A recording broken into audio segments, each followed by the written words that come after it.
Democratic Party needs to grow the fuck up. Seriously. Yeah.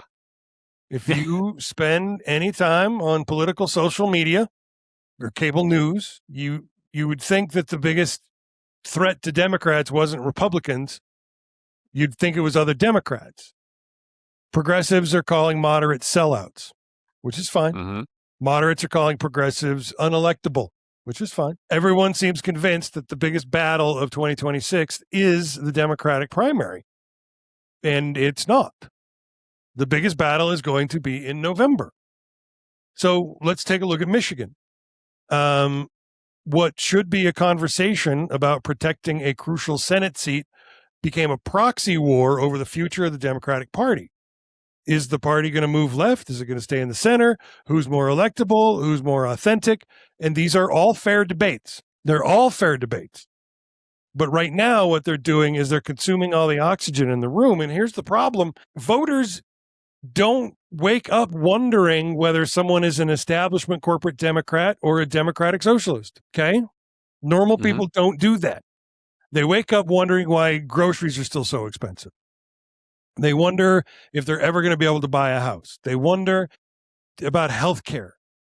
They worry about child care. They worry about retirement. They worry about whether their kids will have a better life than they had. These are the conversations that Democrats should be dominating. Instead, too often, the story becomes Democrats attacking Democrats. Every political party has factions.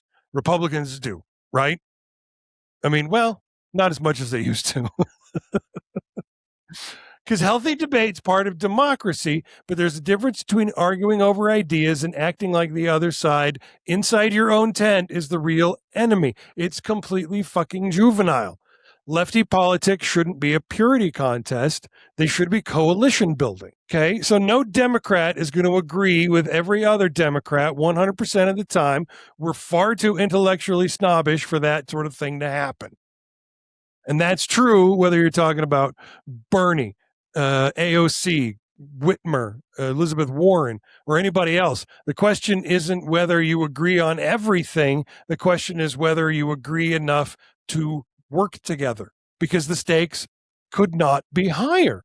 The midterms aren't just about a handful of congressional seats. They're about who writes the federal budget, who oversees executive agencies, who chairs the investigative committees, who confirms judges, who decides what legislation even goes to the floor to get a fucking vote.